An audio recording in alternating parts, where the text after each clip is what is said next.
Hey, everybody, welcome back to Morning Talk with Mike and Paul. I'm Big Mike, and that right there is Mr. Sir Paul Honeyman over in England. Uh, Better gi- known as the grumpy old git. yep, giving us his perspective on everything. Uh,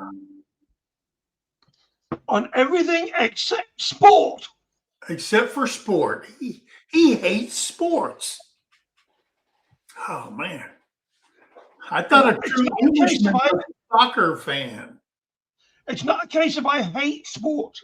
I hate watching sports. Do you like being at the game? I've never actually been to a game. Terry hates watching sports on TV. But when I take her to a game, a football game, she hated hockey. Then we went to a hockey game and we were up by the ice and she was watching the fights and everything that goes on with hockey. And she absolutely loves going to the games. Now that you've mentioned that, that reminds me. When I was in Germany in the army, we went to a Canadian base. Yeah. They have their own skating rink specifically for ice hockey. Oh, And really? while we were there, we were all invited to attend. That was the only time I've ever been to a sport that I watched, and Really? I thoroughly enjoyed that. Hmm. I can believe that. Canadians, I mean, I mean, they got a Canadian football league, but that was like forced upon them. But yeah, their hockey, they live and breathe that stuff up there. So anyway, hey guys, it's Monday. Oh my gosh. But I look at it this way. I'm retired and sometimes I don't even know what day of the week it is. And I got alarms set for all the lives we do, the 4 lives I do. I got my alarm set for those things just to remind me of what day it is and what I'm doing next. I So, got woke up this morning by my next door neighbour's just had his new windows put in. Well, I had mine put in last November, yeah, and they were doing that. So I thought, well, I'm up now, so I'm not going back to bed. So I went over and did me shopping that I normally do on Tuesday. right. I went to put my lotto on, thinking it was still Tuesday.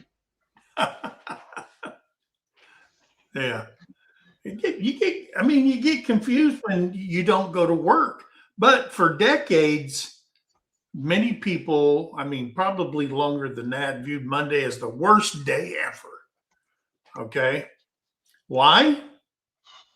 Well, the reason seems obvious. Well, it's not obvious to me, but it's the first day of the week after a long haul. I mean, your day. I call it a long weekend because when I was working at the last government job I did, we only worked Monday through Thursday, 10-hour days. That's a 40-hour week. We had Friday, Saturday, and Sunday off. And that extra day just made Monday that much dreaded, if you will, after the weekend and all that stuff. But when Monday arrives, I'm going to tell you what, you got to get up early. You got to go to work after being able to sleep in. Uh, and You needed a job like mine. I used to start work at 1 o'clock Monday morning. oh, Come, driving the lorry, all right, driving an you articulated get vehicle. stuff there before shops open, right? Well, we'd have to be down in Kent after a drop off in London. Yeah. So it was a case of going down to London, get the drop off. But you've got to, because it takes 7 hours in a lorry to get to London, Yeah. where we were dropping off, we'd have to take a 3/4 of an hour break after 4.5 hours driving. So we'd have, as luck would have it, after 4 hours and 15 minutes, there's a truck stop that's open from 6 o'clock. So we were literally going down there, getting our breakfast, and then continuing on to where we were supposed to park up for the day. Oh, wow. Because we had fridges on ours, and we used to bring the imported fresh fruit produce back up here to the supermarkets. All right. Well, I'm going to tell you something. I always dreaded Monday because You must have loved Pink Floyd then. yeah, I actually do. So did But I. Mondays is just like freaking in the government. It's like they have meetings to plan meetings. And it's not like we don't have a lot of meetings during the week on certain things, but we always had a command and staff on Mondays. And I dreaded going in because the first thing you go to this Monday morning, 8 o'clock, it lasts till 10 o'clock, just people talking and talking and talking. I'm thinking, how in the hell, what happened over the weekend? Nobody's working. And why didn't you put this stuff out on Friday? Because we have, Thursday, because we have a Thursday meeting. And then you have meetings during the week to figure out what was talked about or find answers to what the Monday meeting was for. And you just go, it's just like, my calendar was just filled with meetings all week long, but Monday was the worst. People calling in sick, and you're just going like, what the frick? You're shuffling employees from here to there. But researchers think that it might be because Mondays present a level of uncertainty for most folks. That what's going to happen when I get in there, and we're going to be talking about that and a whole much more. Plus, we're going to go over 6 scientific reasons why Mondays are the worst. So I hope you guys stay in here for that. I want to let everybody know that we have the link pinned to the top. If you want to come up here and talk about why Mondays is the worst, or maybe it's your best day of the week. Okay. I don't know why it would be. You got a weekend of freedom and then you're back slaves to the job. So let me know. Come on up, talk to us. There's Jody Young giving us 5 MT Homestead memberships. Thank you, Jody. You don't have to do that, sweetheart, but I do appreciate it. And all those who receive that blessing, please say thank you to Jody for that. I pray Jody's still recovering well. Yes. Thank you, Jody, for that. I see Rebecca Touched by Yarn. I see Debbie Drop. Hardknack Farms is Wendy. Tamara. What? Tinkerbell. Yes, Wendy is Tinkerbell. Tamara over at Heartland Headquarters. Rebecca Touched by Yarn. Welcome in. I'm going back up. Oh, have fun in nature's here. Welcome in. Karen Gradioso. My favorite Karen's here. Karen Breast is here. Oh, yes. The Bud Files is here. Welcome in. Liberty Layers Hideout. There's Bodie. Virginia Alexander's here. I want to say congratulations, Bodie, for getting patched in. He is a member. He is a veteran, and he is now a full member of the Combat Veterans Motorcycle Association, which I'm a part of. I've been a part of that since 2011. You should be getting kicked out soon. Who? You. No, I still got a motorcycle. You can't fucking ride it though. Well, I can. I can't ride it a long ways, but I do. That's one of, you know what, that is one of the things I miss the most, is going with my brothers and sisters on some good rides. I mean, back in the day, I rode from Arizona to Washington D.C. When you had hair. Well, yeah, I did have hair back then. But I did that ride, the Run to the Wall, from Arizona. They came out of San Diego. We picked them up outside of Phoenix, and then we rode all the way to Washington, D.C. I did that one. I've done the Dragon's Tail over in North Carolina. I've done the Dragon's Whip over in Korea. I have rode from Phoenix to Alabama on my bike. And I mean, I rode over in Europe. I was part of some motorcycle clubs in my life. Been riding since I was 13. And going through this age thing, if you will, and the hip replacements, the back surgeries, all that stuff. Getting out there and just being free and not thinking about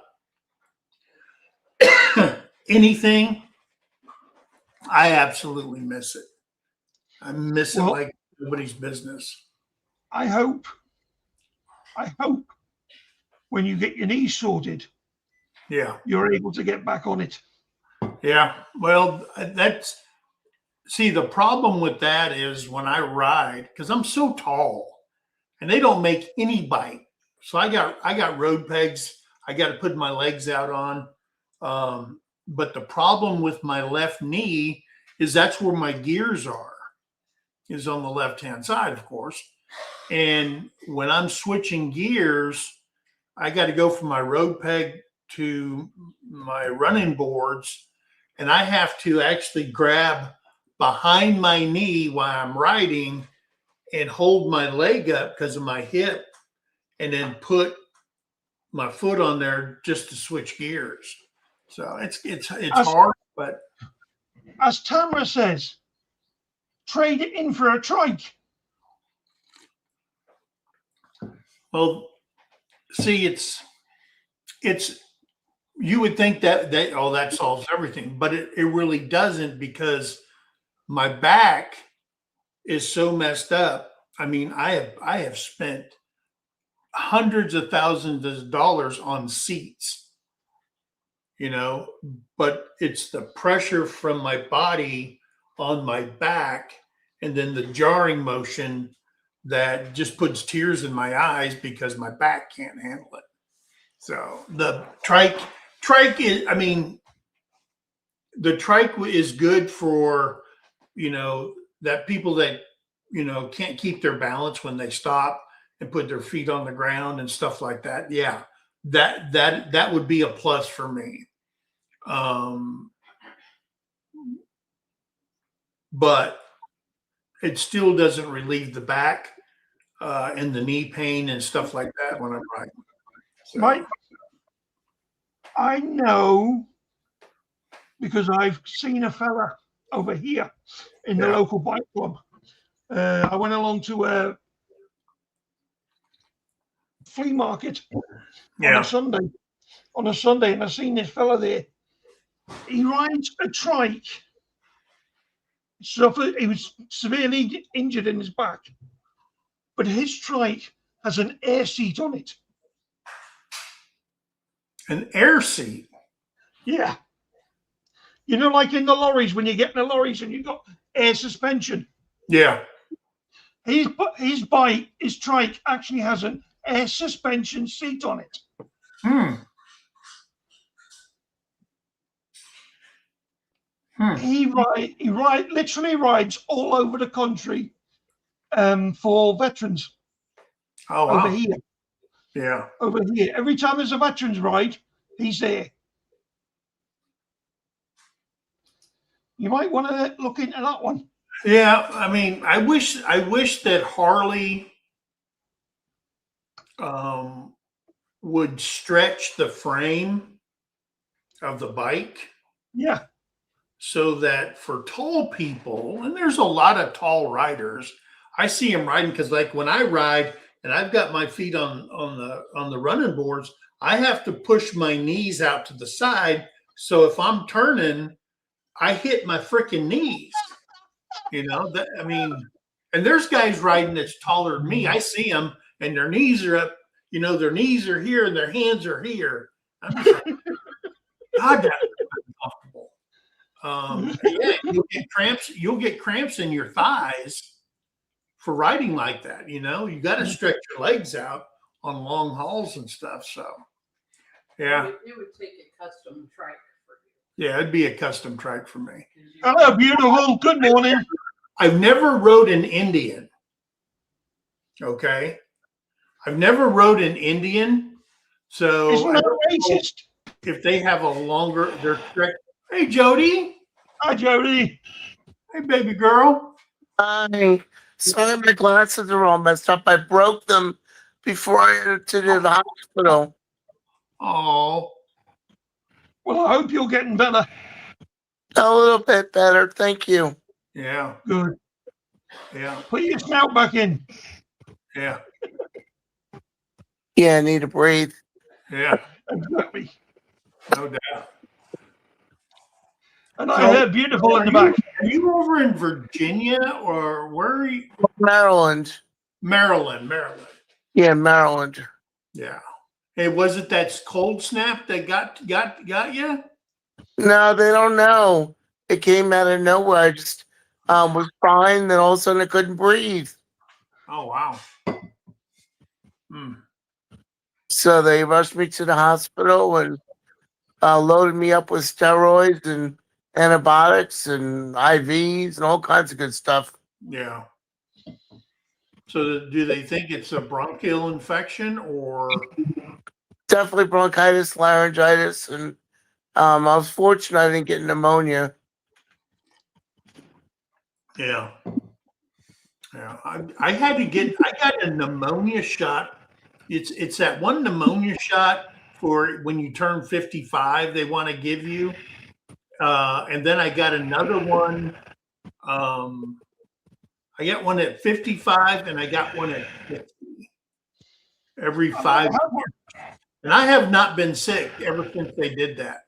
I have not had, and I've had pneumonia like 3 times. Really? I had pneumonia so bad one time, they had to stick a needle through my ribs and into my lung to drain them out. It was that bad. Wow. Yeah. I'm sorry to hear that. Well, it's horrible, Mike. That was a bad day. And that was on a Thursday. You mean it wasn't a Tuesday? No, it wasn't. It was on a Thursday. I remember that because we were pulling out and they hospitalized me, and I had to stay there down in Hohensfeld, Germany, for another week, and then I had to actually take a train to get back to Baumholder, Germany. Yeah, Baumholder, Germany. Where all the loose Germans are. So, Check the shots I can. I'm allergic to them. yeah. Mm. How is everybody? Well, I'm doing good. I will tell everybody this. On the 6th of February, I was contacted by the Veterans Administration, and we finally convinced the VA that my hip problems were secondary to my back problems. They had, Okay. they had denied me before. They said, no, it's not service connected, but we'll take care of it because you get medical care from us. But then when I signed up, I found a company called VetCom. And if you're a vet out there, I can now tell you that VetCom, if you're having trouble with the VA, like I did 25 years, I've been working, trying to get my disability all straightened out. 25 years. Because I Wow. said, I'm going to spend no money on it. I'm going to do it myself. And then I said, you know what? I'm at 90%. There's nothing I can do. I reached out to VetCom, talked to them. They came back. We had Zoom conferences with them and stuff. And they said, hey, we've looked at your stuff and you're not doing it right. And I go, what are you talking about? I'm following it step by step. And the thing was, it's not, they said, it's not what you say, it's how you say it. Meaning, Oh, Mike, there's a certain way you have to convince them to do it. And so I hired them. I worked with them. We wrote up the letters. They reviewed everything. They have an academy that you can go to online when you go to your CMP doctor exams, what to say, what to do, what to not to do, yada, yada, yada.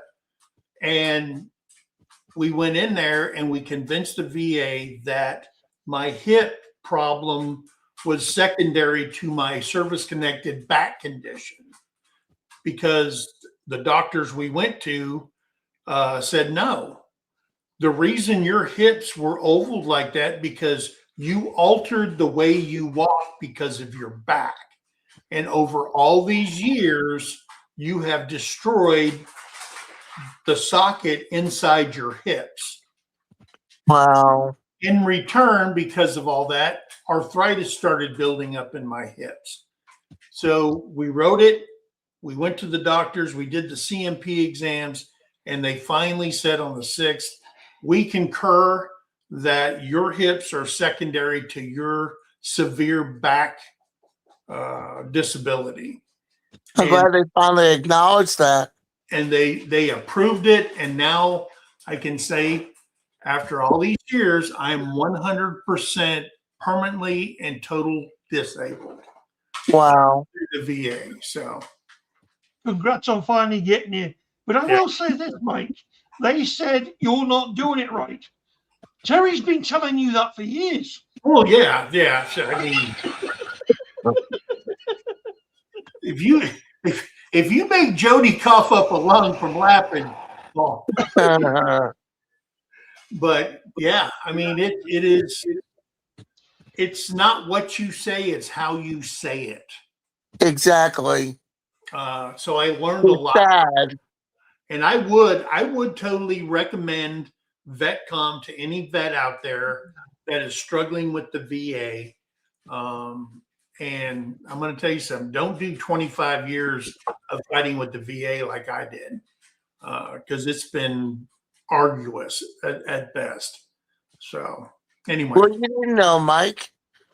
It's hard to know these things. Yeah. I mean, when you go in, you don't know, and you're reading it, and you're reading all these regulations, and you're just going, what? And one contradicts the other, and it depends on the road you take through there. And these guys know the disability routine for the VA inside and out. That's what they do for a living. So, if you're getting to that point where you're tired of fighting with them, it'll cost you a little bit of money, but in the long run, I looked at it like this: what I paid for their services to get just 10%, I made more in 1 month's disability than what I paid into the company. Wow. So it already paid itself off, and they backdated it back to November when we applied for it. And so the back pay from 90 to 100%, you're looking at, you know, a chunk of change for 3 months. The difference because they got to back pay you for it. So it was worth it. And I make everything up in 1 month that I paid into it. So congratulations to me. Yippee.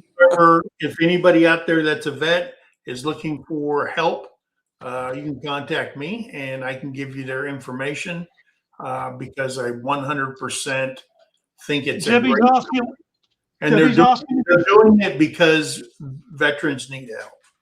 So Debbie just asking for the name of that company. vet Her brother needs the information. VETCOM, Vetcom is the name of the company. And they do have a YouTube channel. So check them out on YouTube and you can get all the information. Thank you, Terry. All right. Morning, Terry. Good morning. See if I missed anybody. I don't know what StreamYard did. They made the chat smaller. And I don't know why they did that. I don't know. The other one's is large, but the one on the Mac is, it could be Apple that did it. I don't know. I think it's the Google. They're both the same size on mine. Yeah, it's crazy. I don't It's know the why. Google browser. Everything's been screwy since Yeah.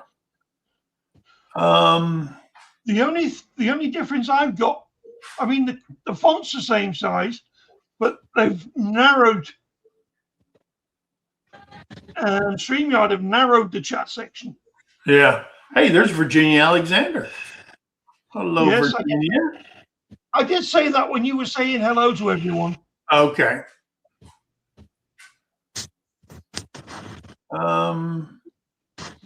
Yeah, Terry was kind of sad last night. I think did you post that on Instagram, your sad face? What'd you put it on? I didn't put it anywhere. I sent Oh. it to you. She was in here. She's one of those people who said, well, if I stay in the kitchen or someplace, that my team will do better if I'm not watching. I'm going, hey, they're not doing any better. You might as well come back into the living room, Terry. So she made a great dinner last night. I love Terry's meatloaf. It is just phenomenal. And I love the after effect when she, you know, I love meatloaf sandwiches. You can't, man, we didn't have melted cheese on it, but I do like it with melted cheese on top of the sandwich. But, and then last night, while she wouldn't watch the football game, she went in the kitchen and she made peach cobbler to keep herself busy. So I'm thinking we got to do more, watch more of her team play, because she'll make good things in the kitchen, keeping herself busy, you know, rather than watch the game with me. So yeah, but they did. Her team, the Patriots lost last night. They got their butt stomped. Yeah. Seattle won. So all you Seattle fans, congratulations. All you 12th man fans out there. And for you Patriots fan, I'm sorry. I didn't have no skin in the fight. My Chiefs were already out. They were out after the third game of the season when they lost 3 in a row. Because Hey, they suck. Texas is here. Because they suck. Well, they didn't do well. I'm not going to go there. I've been a Chiefs fan since 1972. And I would say the best part of the game are the commercials. Love the commercials. well, here's the thing. The commercials were horrible this year. I thought the Clydesdale one was great. The Clydesdale, those are some good ones. I'll give you that. But and then I did like the one about they had one on there about prostate cancer. And it was the old coach from Tampa Bay, and he used to be the coach for Arizona Cardinals. And he was talking about, men need to have prostate exam, yada, Right. yada, so on and so forth. But they had these football players, and they go, I've been tested. And it was talking about doing things in your life that makes you calm and to come back to reality. And they had Tom Brady on there that he's been checked. They had Gronkowski on there that he's been checked, and so on and so forth. And I then can tell you right now, somebody shoving their fingers up my back passage Okay. does not make me calm. let me finish the commercial though, Paul.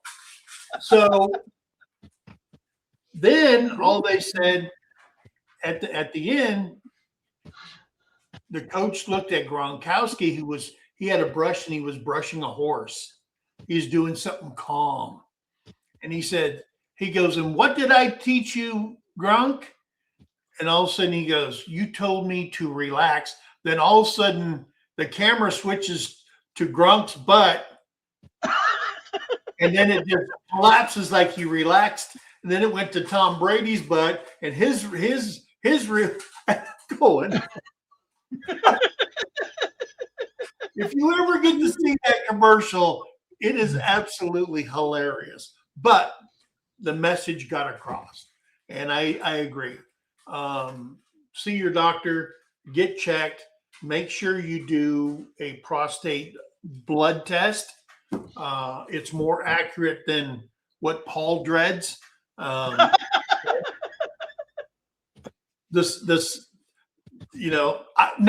guy likes that. Okay, I get it. No guy likes the southern exposure.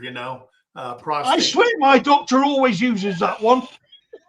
But maybe one day I will tell people the worst prostate exam I ever had. It's people think it's funny, but for me it was traumatic. And I will share that probably on an open mic on Sergeant Scott. Is that the one where he put both his hands on your shoulders? No. But anyway. Glad you're not a woman. Both. Glad you're not a woman. Oh. I did that one. I watched one time. My first wife, it was her first time in a medical facility. They said, ma'am, we need to do a full exam because you're brand new into the system of the medical world and stuff like that. And she goes, I don't trust her. You're going in there with me. So I went to every one of her appointments with her. Came the gynecologist. And I'm going to tell you, there's certain times in your life being a woman really sucks. And that was one of them. I'm sitting there waiting on the doctor, and I pick up this thing that looks like a duck, and I'm going, quack, quack, quack, quack. I'm dumber than a rock. I don't know these things. You need to put that down. I said, what? What? And she goes, that's going inside of me. I go, oh, what? What? Then at that point, I felt inadequate as a man. What the frick? So anyway, I'm telling you, sometimes it sucks to be a woman. Who was that? Who sang that song? Sometimes it's hard to be a woman. I can't remember who sang that, but it's true. It's true, guys. But anyway, I say thank you for the apple. And for a guy, Was not Tammy Wynette? It's not hard really to be a guy until in the military, you have to have a physical every 5 years. And that's the most uncomfortable part of it is the prostate exam. But Mm. and then they stopped doing that because they came out with the blood test. So, and they were saying it's more accurate and blah blah blah. So I thought it was Tammy Wynette, but Debbie Jack says it was Loretta Lynn. so what? I thought it was sang by Tammy Wynette, but Debbie Yes. Jack says it was Loretta Lynn. Loretta Lynn, huh? Now, Virginia Alexander says it was Tammy Wynette as well. I think they both sang it. I don't know who wrote it. Hello, Teresa. There's Teresa Jukowitz. Yeah. Good to see you. So let's get back to what we were supposed to talk about. There's DS Gardens. Welcome in. It shouldn't matter how it is said. It's If it's said one way and then another, it's still the same bloody thing. I yeah. love that picture of the Gerber Daisy. That's really Yeah. pretty. I think I've got everybody helloed. I think. Oh no. There's traveling wit. Whitcombs. The Whitcombs. Welcome in, guys. So, like I said, researchers think it might be because Monday presents a high level of uncertainty, which is a key driver for anxiety and stress. I can see that, especially if you hate your job. You know what I mean? Or you have to deal with the boss that, man, if I could quit, I'd get away from this person or whatever.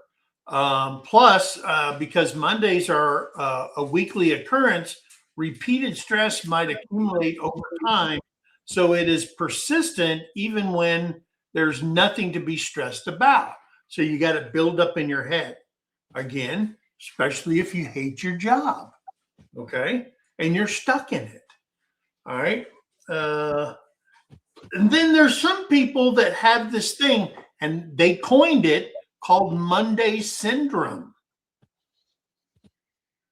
I don't have it anymore.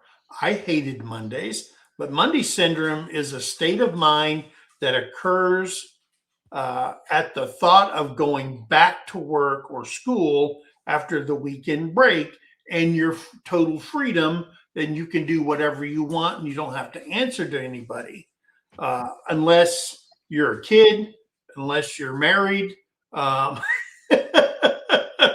or you have commitments that you overwhelm your weekend with. Usually felt on Mondays, it is a characteristic by the lack of motivation, low energy, stress, and general negative moods.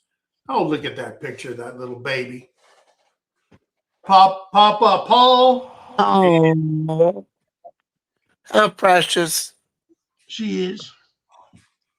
So there's actually a syndrome for people who get so stressed out over Mondays.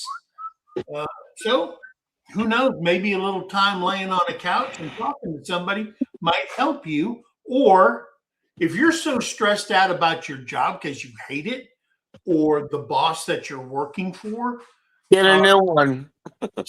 sometimes you just got to bite the bullet. You know what I mean? And you either actively look for another job, or, like we in the government, if you're not born into the government, meaning when you get out of high school, you're 18 and you take a government job or whatever you're doing, at the low level, and you don't work your way up through there, you don't understand the government and what's the good politically correct word? The BS that goes on with working for the government, right? because I've seen a lot of people. I've hired a lot of people over the years as a director. And I've seen a lot of people just get up and leave. For example, I hired an accountant, and the accountant came in and she was getting on the job training. She has a degree in accounting, and she came to me and she goes, I can't do this. And this was in the first week. She goes, I can't do this. This is not accounting. I said, I know. She goes, you know, why do you let it go on? I said, hang on. I don't let it go on. This is how the government does it. She goes, it's ass backward. I go, exactly. Because if you've ever been to college and you've taken, when you do your degree program, there's mandatory classes you have to take. And one of them is accounting 1, accounting 2, and business finance, because that will work out in all kinds of fields. What they teach you, your ledger books and all that stuff, is not what the government does. It is so weird, and trying to keep people in there in those jobs is very, very hard. So being born into it, if you're a young person and you're looking for a job, especially a job with benefits, look into usajobs.gov. That's usajobs.gov. Right now, I think there is something like 47,000 jobs right now open in the government, depending on what field you go in and stuff like that. And a lot of them have bonuses to sign up and go in. And we're not talking ICE or anything like that. We're talking about jobs out there. I mean, you could be a vehicle driver, you could be whatever it is they need. And the good thing about it is you can take jobs and travel all over the world. So you might apply for a job and they said, well, the job's in Italy working for the government. And you go, oh, wow, Italy? You go over to Italy and work, or in Korea or Germany or England or wherever the government has these jobs, you get to travel all over the place. And the good thing is you have to stay at the job for 2 years before you can look for another job within the government because you want to move somewhere else. So if you're into the traveling thing and you want to experience different things, the government might help you in your career. But a lot of people, like a guy told me one time, a lot of people, like I was raised in Arizona, so Mesa, Arizona. So he goes, you can put on a regular map, you could put a donut on there and make a circle around the donut, and 90% of the people, that is your job market. That's where you're going to be looking for a job. If you get that mentality out, I don't need to stay right here, the world's your oyster, because there's jobs all over the world that's for the government or for companies. So open up your horizons.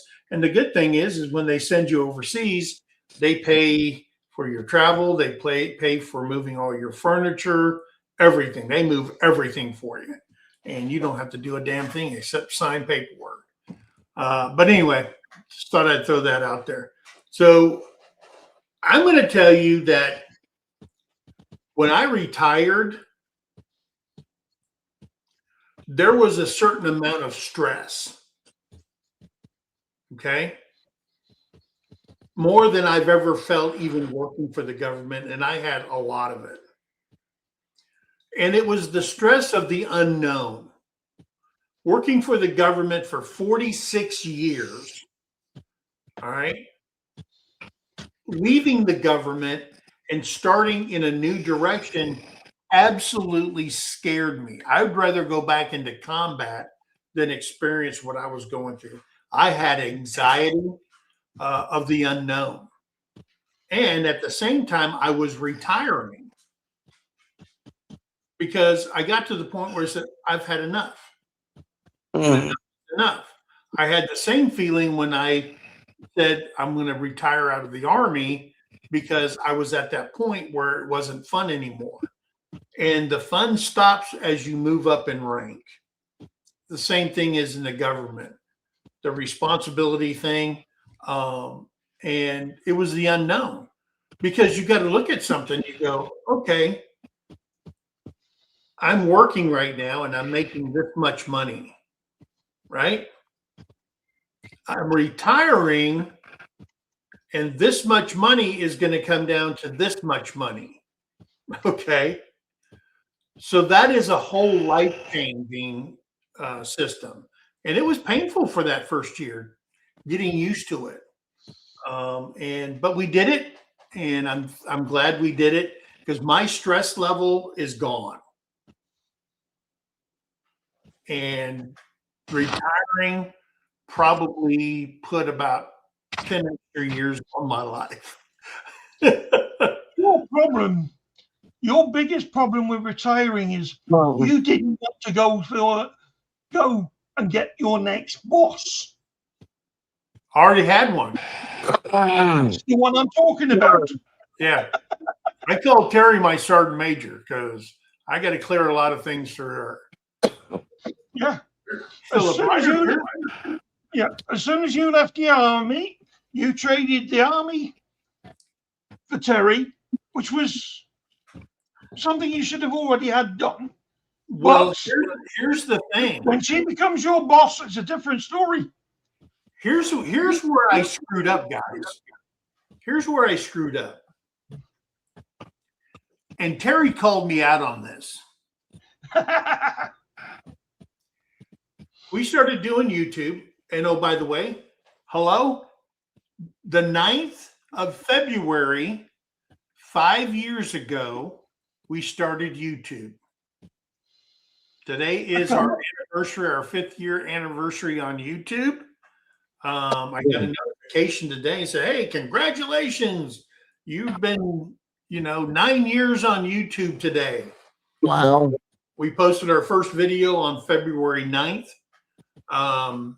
But after working all these years in the government and stuff like that, I started treating YouTube like a job. Hence, I was barking orders at Terry to do things. And she goes, stop, cowboy. I am not your employee. Okay. I go, whoa, I did. She goes, you don't know you're doing it, but you're doing it. And she goes, I ain't going to have that. Good for her. She goes, I will walk off this job today. And I said, man, I need her, because what she does, I don't have no freaking clue. All right. Yeah. She's one of those people that can get on a computer and she will figure it out. I'm one of those people, hey, you figure it out, you come back and you show me how to do it.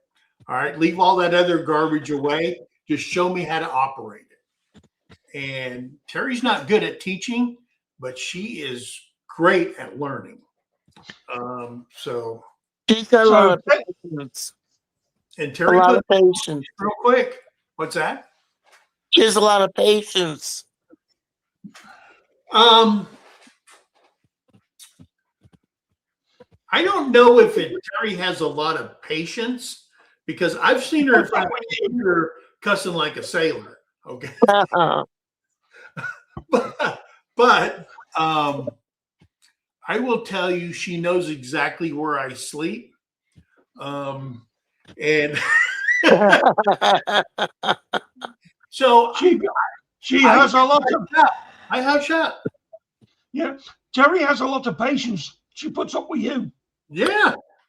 And I mean, I thank God every day for her. But I learned my lesson. Don't bring your work home, especially if you retire. All right. You're an unemployed member of this household. You are the employee of the household. Mike, you are very blessed to have her. Yes. And I say that every day. Mhm. Yep. So let me tell you guys, there are 6 scientific reasons Mondays are the worst. Okay. And I kind of, some of them I agree upon. And the first one is your sleep patterns, right? Our minds are absolute slaves to our body's clockwork. As we remember every year. So what it is, it's different when you come up on the floor, so you would also need. Sorry, my coordinator from the hospital came up. I gotta sign some papers. Okay. Yeah, I mean, I'll just take a second. Okay. Wait. Let's see. As a reminder, every year when the clock springs forward, even an hour change can completely mess up your internal clock. And you see that. Everybody sees that when it goes forward or goes backwards. That first week is like all scrambled up. Okay. But in a way, we do this to ourselves every single week on Mondays. Since most people don't get enough sleep during the week, they often try to make it up on the weekends. But sleeping is even an hour or two for just 2 days can confuse the body's clockwork. Accordingly, uh, according to scientists, that extra sleep just makes you more tired during the week or during the first week of the clock change because it can throw your body's clock off up to 45 minutes. This makes it even harder to get up on Monday mornings because that's when, Sunday, 2 o'clock in the morning on Sunday, the clock's gonna change, right? And it always does. Yeah. So just that 1 hour can totally mess up your work week, and work week starts on Monday. So you're right into that pattern when the clock changed. All right. So I don't know if anybody's experienced that. I do. When I was working, I could actually, it was just like, man, when is this day gonna freaking end? And then when you have the longer days, when you go outside, it's 9 o'clock at night and the sun's still up, or it doesn't even feel like night yet. Can totally mess people up. And the early sunrise also, because the Earth's on that tilt for the summertime. Hey, there's Ray Castile. Yep. So good morning to you. So socializing.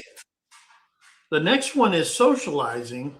One strange reason we might feel down on Monday mornings is thanks to something that dates back to our caveman days.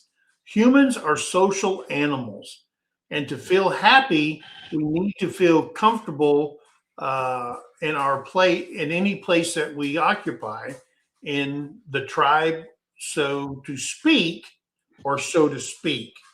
When they say tribes, they refer back to the caveman time and stuff like that. Even after just 2 days away, according to scientists, we need to make sure our place in our work environment is secure. Gossiping with your coworkers is an important part of gearing up for the work week because Monday is, a lot of cooler time, all right, around the water bottle. And if you don't do this, you might feel out of sorts with the rest of the group where you work. So socializing is a big thing. People talking on Monday mornings and not getting anything done. Monday is the most non-productive day in the workplace. So, and I can kind of agree with that. I've seen that in the workplace. So I don't know if anybody else has seen that. I never noticed it. But I guess that's me. I just go in head forward. Yeah. Tamara says, conversation, yes. Gossip, no. I'm going to tell you something. Tamara's the biggest gossip here. Oh, she's not. I would say it depends. You know, if you're like a big corporation, gossiping is, you know, I think people start gossiping when they feel so comfortable around people. You know what I mean? So if you're like in a small town or like, I work here in McAllister, 18,000 people. Everybody knows everybody. Everybody out on that base is related to somebody in some way or whatever. So a lot of gossiping happens out there. You know, everything in town with the police force, with the mayor's office, with whatever, everybody knows everything. If something happens on base, it's like, I can't get back to my office and someone said, hey, is this true? I'm like going, how the heck do you know that? Oh, I got a phone call. Or I'm going, what the heck? I haven't even left the meeting and got back to my office and they already know. And that can be very stressful. And as a boss, how do you handle that? You got to, I'm your boss, then you got to put your other hat on is, I'm now your counselor and what you're doing is wrong. And how do you stop stuff like that? Because I don't think you can. It's just human nature to gossip about stuff. Is it healthy? No, it's not. Somebody told me one time it's not gossip if it's true. That's still gossip. Debbie Drack says, again, being self-employed, I tend to keep my opinions to myself. Well, she can't gossip to nobody else, right? That's cute. Ginger Snaps just come in. Yeah, I like that. I heard something real funny. This lady was in the restroom and she was gossiping about the big boss. And my friend kept telling her, you really shouldn't say that. That's not nice. Well, the woman left the bathroom, and the big boss came out of the stall. Yeah. There you go. She got nailed. Yeah. Gotta be careful what you say and when. Hello, Ginger Snap. There's my favorite Georgia peach. And there it is, our friend Tony. Nope, there it is. Our friend Tony, our cabin in the woods. It's a very sad day for Tony. It's a very sad day for Terry and all you Patriots fan. You guys did not bring your A game, I'll tell you that. Especially not on offense. But yeah, sorry about that loss. And I wish Terry would post that sad face she did that she sent me last night. Well, I've got it. I could send it. I'll do that afterwards. I'll put it on MT Homestead on Facebook.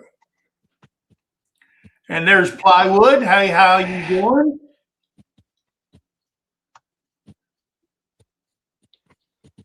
Let me see. Okay. So the Patriots all got a proctology exam, did they? Yeah, they did.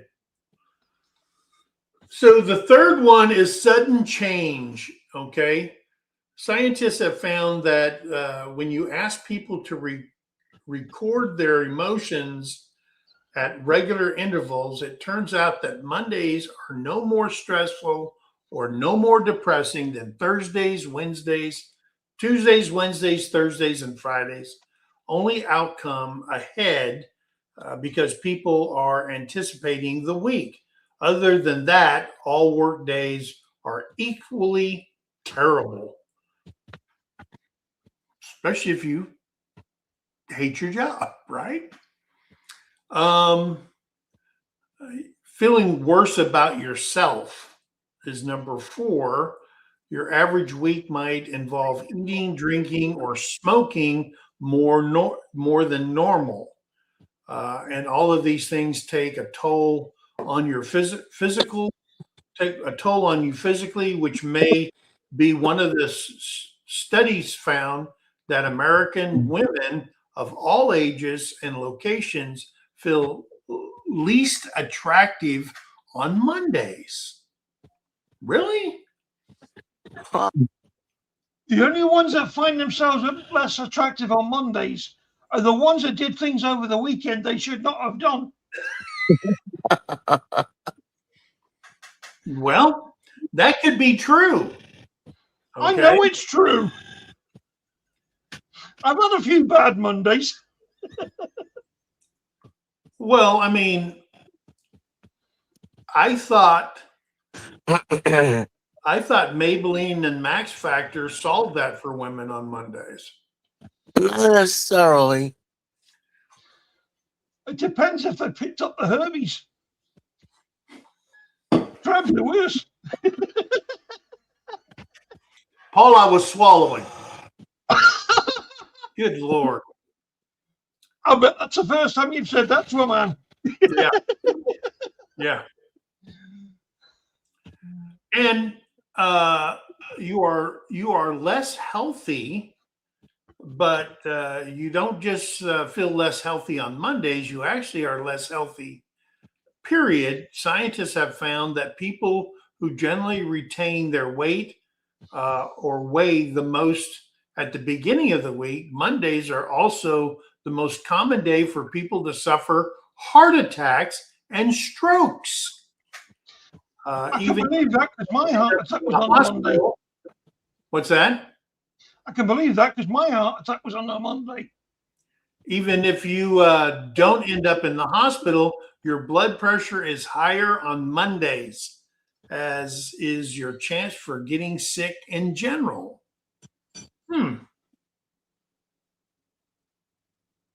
And finally, you don't like your job. I can attest to, in the Army, you don't get to choose who your bosses are. Okay? And then I thought, coming over from the Army into government civilian life, you didn't have a choice on who your boss was. But that's not necessarily true. Unlike the Army, you're not signing a contract as a civilian. And you can leave your job at any time you want. Okay? Unless the government has moved you and your family at government expense, and you have a 2-year travel obligation to pay that off. Meaning if they sent us to Germany. And not to Germany, to Korea. Terry and I moved a bunch of our stuff, put all our household goods in storage in Colorado, and we went over to Korea. They shipped our car, all that stuff. I have a 2-year travel obligation with that move. If I leave that job before the 2 years, however many months or years I did spend on the job, they'll prorate it, and I got to pay all that money back. Wow. And a move to Korea cost the government $18,000. That's a lot of money. Yeah. So you have the 2-year travel obligation for that. And it's in the travel regulation. And then now, when you get reimbursed for your travel and everything, the government activated a program where you have to pay taxes on the money you earned. And I never understood that. So if it costs this much money, then you have to pay, you know, like coming back over here was like nine grand I had to pay for it. Okay. So whatever you were supposed to get reimbursed, they take that plus you pay off the rest as part of your travel tax that they do. And a lot of people won't travel overseas now because of that. So it is what it is. But you don't like your job. According to a massive Gallup poll, 70% of people hate, or at best, are completely disengaged from their job, meaning they're just there for the paycheck. You know, they've already checked out and they're just going through the motions. This contributes to what psychiatrists and career coaches call Monday blues, hence on the thumbnail, Monday blues. The feelings of depression and anxiety can start on Sunday night, leading to unproductive Monday. That might be why 37% of job applications are submitted on Tuesdays, more than any other day. I thought it was because HR was coming in on Monday and they had so much to do to get ready for the week that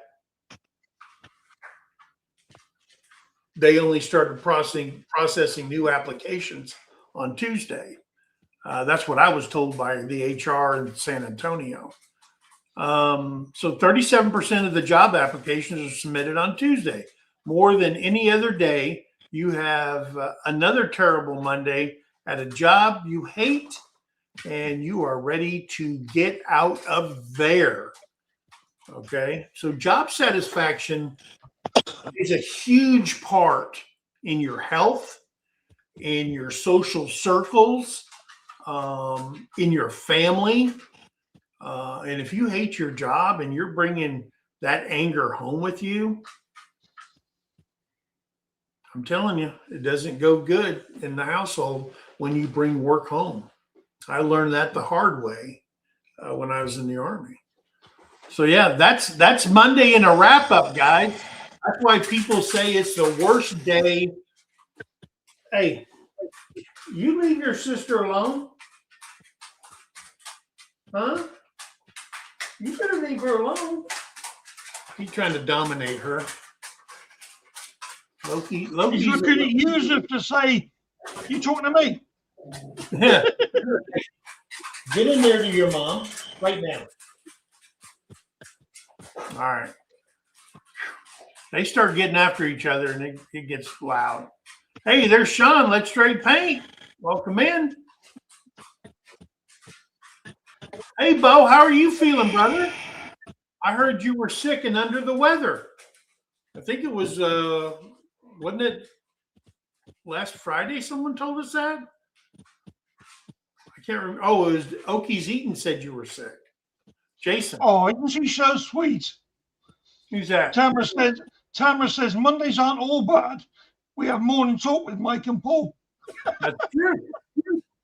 She's just told me to keep it clean. Okay. Wasn't my fault you swallowed instead of spitting. First Corner Clubhouse, Cobalt. Welcome in, guys. You've got Charlene Grady. Yes, we do. There she is. Bo, I hope you're feeling a lot better, brother. Apparently, it's going to take a while for him to feel better. There's Merns Pacquiao. Thank you for shouting us out and sharing the live out for us. But he's home again instead of being in the hospital. Okay. That's good. Wow. Yeah. What else happened this weekend? People still acting a fool up in Minnesota, Chicago, New York, Memphis. I was told, here's what I was told, that there was National Guard still deployed down in New Orleans when the group went down to get on their boat. Very noticeable that the National Guard was in certain locations with the cops and stuff like that. So they did notice that. The halftime show for the Super Bowl. They had an alternative halftime show over on Turning Point USA. And the numbers this morning when I was watching Fox and Friends said Wow. that 25 million people I think they were on like 4 or 5 platforms. They were on YouTube, they were on Rumble, they were on some other stuff. 25 million people tuned in to Turning Point USA instead of watching Bad Bunny Jody, during the Super Bowl. your What's boot that? fell out. Your boot fell out. Sorry. That was from Jamie at O'Rourke's Littlefield. But they're I didn't watch the halftime show at the Super Bowl. I refuse to watch it. I don't like the platform that this guy is anybody that belittles the United States. And oh, by the way, the guy is Puerto Rican and he fears for his life. Well, you're Puerto Rican, you're not going to get deported. You can come into the United States because we own your country. It's a territory. You get government support to even have your country, or your territory even operate. And I don't like here's what I don't like. The reason I didn't do it. People. Right. Bo's saying his kidneys stopped. He's been on dialysis for 5 days. Oh my God. I thought I'd let you know that before it went out of chat. Oh, wow. Well, prayers for you, brother. But I don't like people like singers, actors, who think they know what's going on. Okay? People say stupid stuff. Like at the celebrities, Grammys, Billie Eilish says, whatever she said, because you're on stolen land, meaning that the indigenous people own all the land in the United States and we stole it from them and we need to give it back. Well, she has a $3 million house. And oh, by the way, an Indian tribe said, hey, you're on land that you guys stole from us. So is she going to turn over her $3 million home with the high security fence and personal security around her perimeter so people don't bother her? I guess when you say stupid things, you win stupid prizes. So they're saying, and there was a law firm that says, hey, we will pro bono, if you want to throw her off her land, we'll do it pro bono for you. We'll file it in court. I don't like people that talk like that. People that don't really know what's going on in the world. Okay? Not understanding how many millions of people died for that flag. Okay? And they don't care.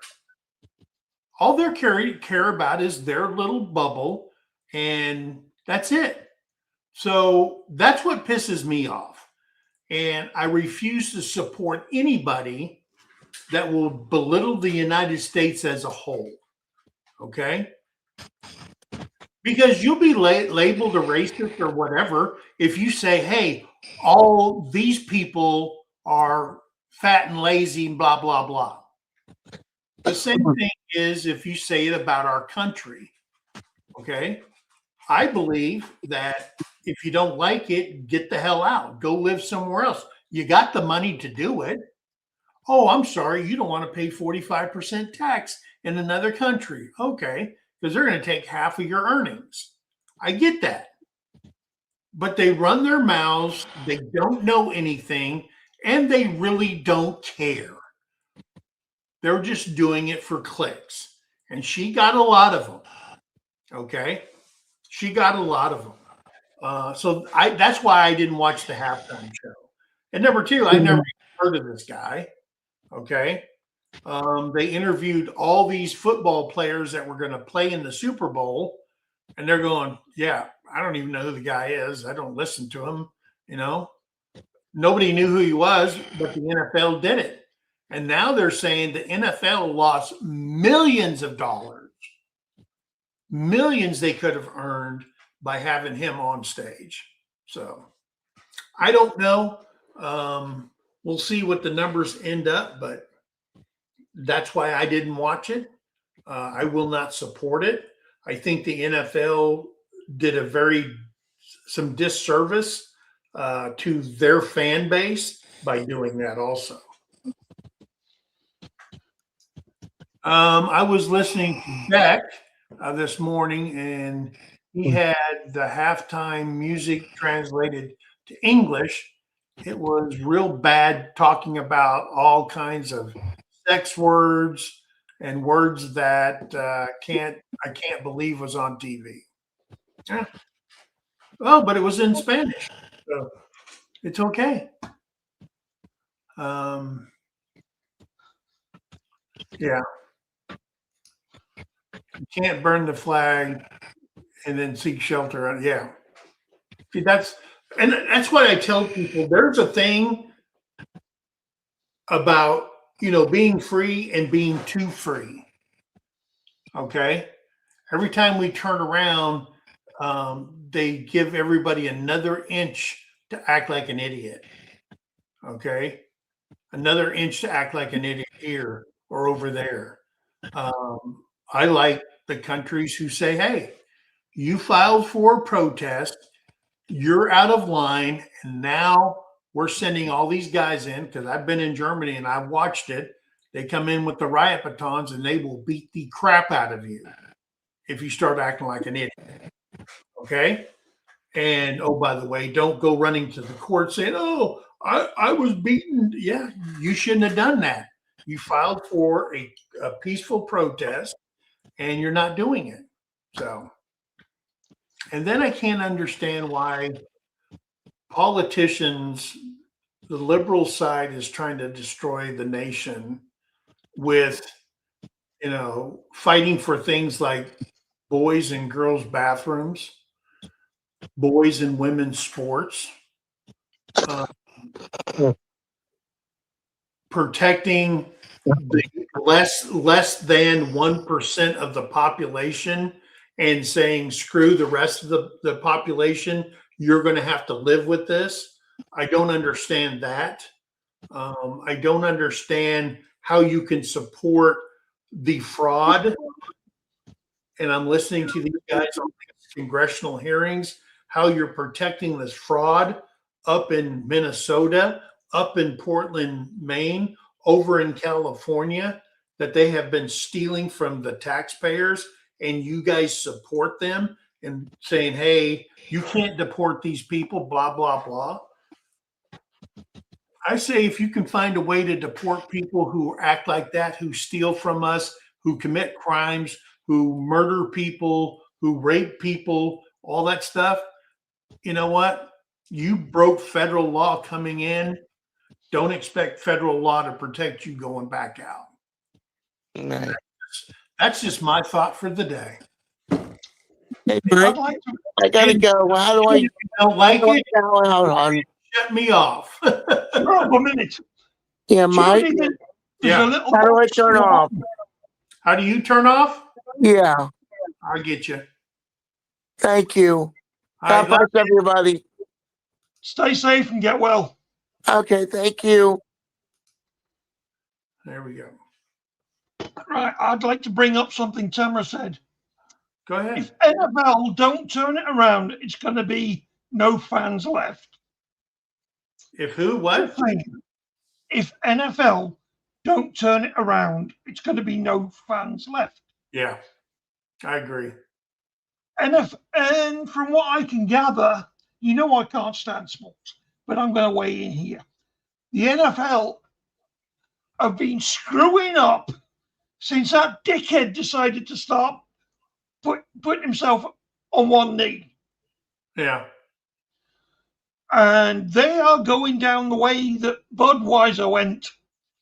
If they don't swap round soon, they're going to lose just as much. And that's my 2 cents on the subject.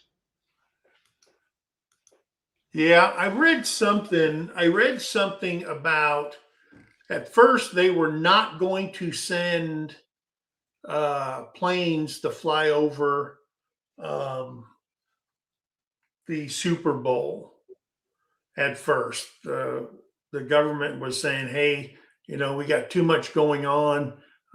We can't, do this, but somehow they flew over some kind of I don't know what they flew over, but some stuff flew over anyway at the Super Bowl. Yeah, I think that the guys who were there, the flag group that was there was California National Guard, Air Guard, Marine Guard, all that stuff. They were using their own in-state people for that, not the federal government for it. But yeah, I don't know. The military's always been a big part of the Super Bowl, and the way the NFL's going, I don't know. I don't know. They only exist because of the fans. If you go to AT&T Stadium, and what does it hold? Like 88,000 plus people, whatever, I don't know. And you figure, I don't know what a Cowboys ticket cost. And if you do the ticket cost times 88,000 seats, yeah, it's a lot of money. And then you got to look at, hey, who owns all the concession and who gets part of the concession? That's probably in the millions of dollars per game. People are dropping money left and right, paying too much for merch and stuff like that because they're making a 34% markup or more. And if you're at the stadium, it's going to cost even more than you can find online. So yeah, the NFL revolves around their fan base. And I don't know if the NFL keeps doing what they're doing and playing this freaking woke agenda bullshit, it could hurt them financially. Look what that did to Budweiser. Look at the millions of dollars Budweiser lost because they brought in that woke marketing lady, VP, and started doing those commercials with that guy who thinks he's a girl. Dylan Delaney. I'm not even going to say his name.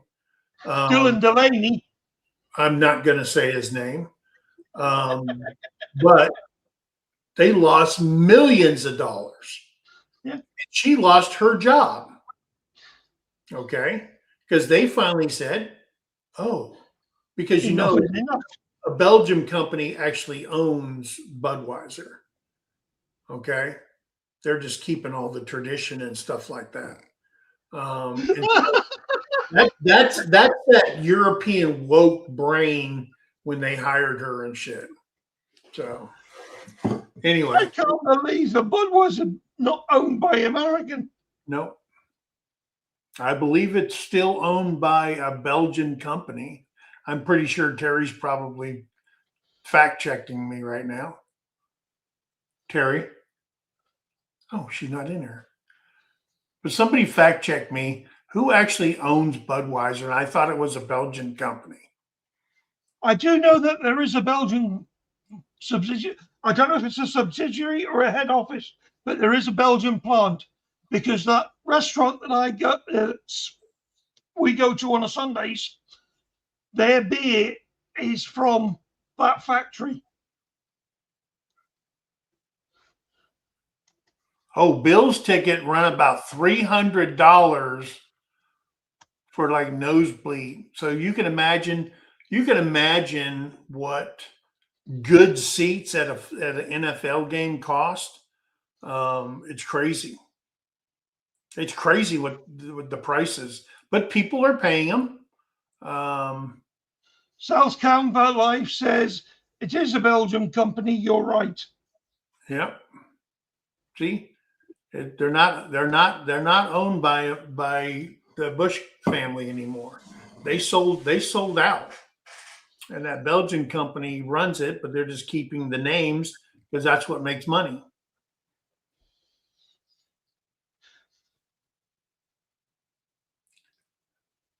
And did the Belgian company buy it before or after the woke?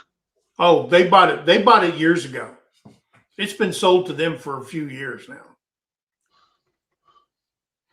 I thought you might be passing the buck there.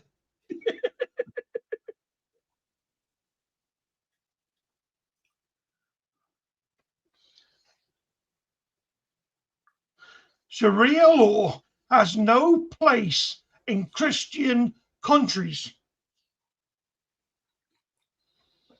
And it doesn't. I mean, it's like this. All these people in the United States that say they belong to, what is that thing people, they're a sovereign citizen. No, you're not. No, you're not. There has never been anybody that has won a court case that said, because I'm a sovereign citizen, I don't have to abide by your law. There was one lady in Florida, they said, oh, the reason I pulled you over is you have no plates on your car. She goes, I don't need plates. I'm a sovereign citizen. Okay, she went to jail because she started acting stupid. She got stuffed and cuffed. She went to court, and the judge says, what are you talking about? There is no such thing. Yes, it is. I belong to it. Listen, you belong to some internet club that says you're sovereign citizens. You're not. There's no such thing. There is no such thing as Sharia law in America. The only way a law can be passed is going through Congress. Okay? Going through Congress. Your state, okay, can say, okay, we're going to say this city can have Sharia law, but then the federal government will come in because federal law trumps state law, kind of like Chicago. Chicago says, I just signed an executive order to find information out on ICE agents so we can prosecute them. No, you can't. No, you can't. They are not the government. They cannot do executive decisions. You can't do that. You won't do that. And if you ever got away with it, the president would probably turn around and say, hey, you're pardoned, go back to work. Okay, you're pardoned, you go back to work. You're pardoned, you go back to work. All right? Federal law trumps state law every time. And people don't get that. Okay? People don't get that. All right? And why these politicians are trying to protect all these murderers and rapists and all that stuff, because they're out there. And guys, again, like I've always said, there are some great people who came to this country. Yes, they may came here illegally and they broken federal law, which makes them a felon. Okay. But there are some good people that came here for some great reasons. I get that. And they worked their asses off. Okay. I tell you who's a great person that came here. Her name's Kerry Oaksin. Hey, there she is. All right. There she is. I just watched a video of hers in a swimming pool. Did you know that Carrie used to be a competitive swimmer? I can believe it, the shape she's in. Yeah. Now, I will tell you that I first met Carrie at one of the meetups, one of Jason Crocker's meetup, and it was in Tulsa. Met her there. And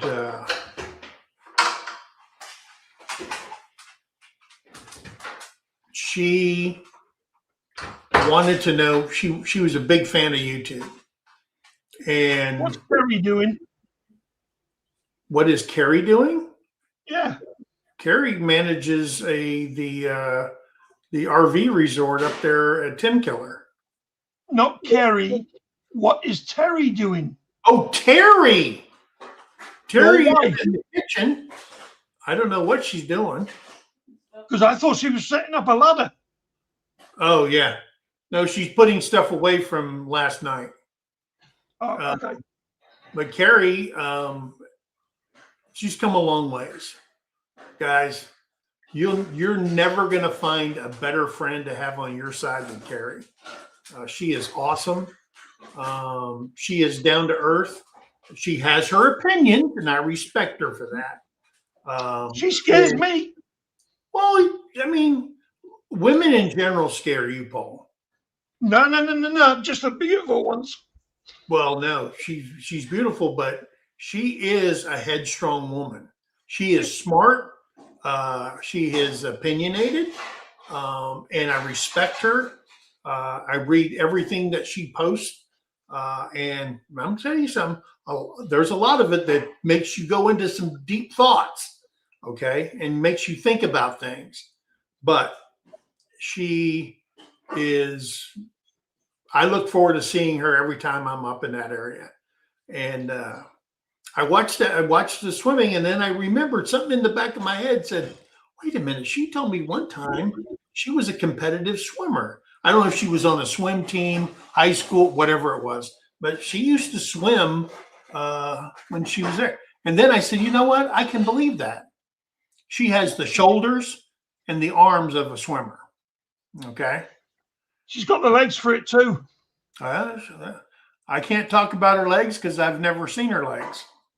I've seen her legs on one of her videos where she was actually in a canoe. Really? Yes.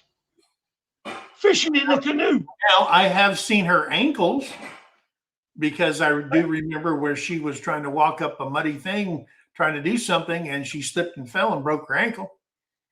Ow. But Gary's just said she was training for it wasn't a pretty ankle at the time, but needless to say, I seen her ankles. Carrie says she was training for the Olympics for a while. Yeah. Yeah.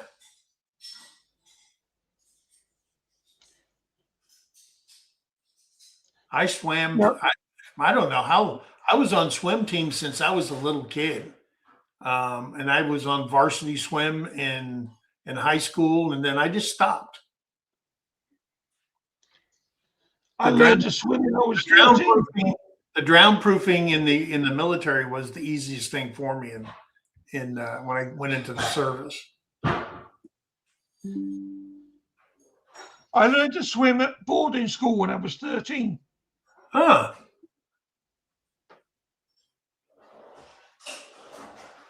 Yep. I went over and visited her at her place in JB. Always love seeing JB. Wow. So, yeah.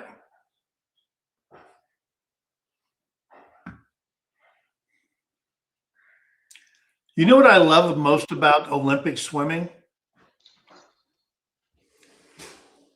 Is You can ogle their asses without getting caught. well, yeah. that part of the torso is one of my favorite spots. But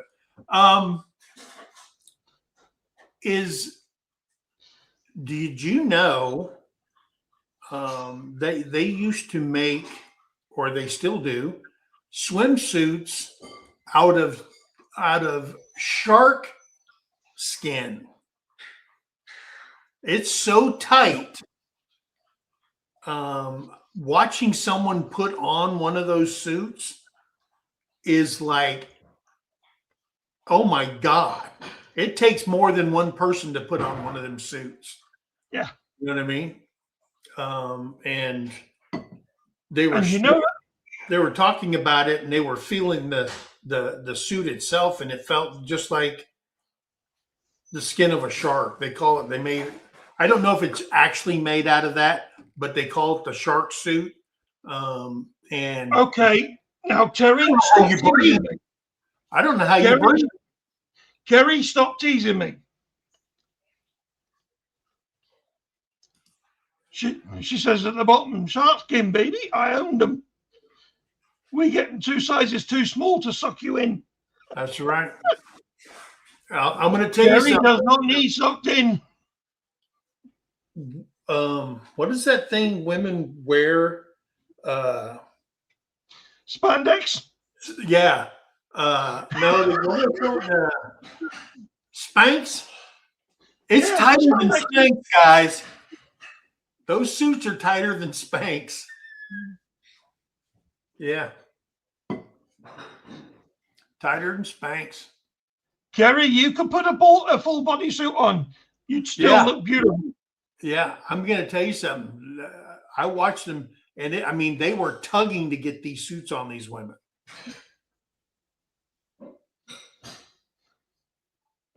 Yeah, they're full body. Yeah, she says it's worse than corsets from the medieval era. They are full body. They are not attractive. Carrie, She'd still look good. Carrie, you're not a dude. Exactly. I could look at Kerry from the shoulders up, and she'd still be gorgeous. Yeah, it's worse than a corset. Yeah.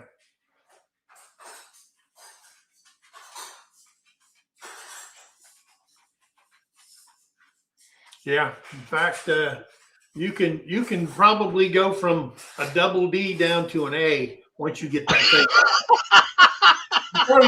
You probably got boobs in your armpits. You know. That's where the nipples are. Oh man. Oh, that's why when Barb's coming back. The outrage hotline. Yeah. Let me put this. I'm done with that one. Oh, so guys, hey, Monday is Monday. I hope you guys have a great day. If you are working and you're listening, I'm sorry. But I'm not. Retired life is pretty awesome. And now it's going to be what's the temperature today? 83? Yeah. It's going to be 83 here today, guys. It's already. Piss off. Everyone chickens up. Come back in. It's time to go fishing. It's time to go fishing, guys. I hope you get a thunderstorm. Oh, Paul, quit. It's 45 here. Stop being so cantankerous. No, that's what I'm famous for. That's the only way I could win a man. Win man. Oh, I'd win. Oh, there's no A. Win a man. No, that's not the only way Kerry could win a man. Less lines in the water. Yep. So anyway, guys, I want to thank you guys for coming in. If your Monday's terrible, remember we're always here. All right. We're willing to talk about anything and everything. Sean says the crappie are biting. The crappie are, yeah. Yeah. I love fishing around large marinas and just fishing in between the docks and stuff like that on a boat. Crappie is our favorite fish in the world. So they got a lot of docks over there. In fact, Terry's got to go to Texas. Our granddaughter moved to Texas. And Terry's going up there because her mom has to fly to St. Louis, I guess. Anyway, so Terry's going to spend a day or two up there watching the kids and stuff like that and taking care of the animals. I'll be here. But I got to stop by Texoma and turn in some of the documents for the meetup. So I'm going to do that when I drop her off. And yeah, Mid-America's coming up quick, guys. It's coming up quick. Make your reservations. Go to MT Homestead on Facebook. We have all the information there that you can need, the links for the reservations, everything, whether you're tent camping, RV camping, travel trailering, whatever it is. And remember, if you have a travel trailer or an RV, you are authorized one tent camper to put their tent up next to you. So if you're a tent camper and you want to know who's going, who's got a travel trailer, come in on Wednesdays, and we're going to be talking about Mid-America on hanging at the homestead. And hopefully we can link you up with somebody with a travel trailer, and you don't have to, you can share the cost or whatever, because you don't want to rent a whole site by yourself. But anyway, I know we've helped quite a few people out so far, and they're linked up to people with travel trailers. So guys, if you're coming, there's no reason you can't come other than air and opportunity, and of course financially. So if you're going to tent camp and you want to come to Mid-America, we'll get you hooked up. So Terry's cooking his meal. Yeah. Tony asked, who's feeding you with Terry gone? So I replied, Terry's cooking his meals for the fridge. No, I can fend for myself as long as there's a Peanut butter and jelly. the Chinese buffet and Popeyes and all these other places. Country boy can survive. You don't have to go to Kentucky for Kentucky Fried Chicken. No, I do not. I do not. But anyway, guys, thanks for coming in. Remember, be kind to one another. Help somebody in need, and always think of that. Guys, we love you. God bless you, and we'll see you on the next one. And Judy Herman, if you are listening or the replay or whatever, your coffee mug has been shipped. I got the notification yesterday, and they have shipped your coffee mug, so it should be there soon. Anyway, guys, we love you. God bless you. See you on the next one. Bye. Do you see what Tinkerbell said? What's that? Mike, I'm trying to get rental car costs, and I can't seem to find a decent Airbnb. That area is super expensive. Really?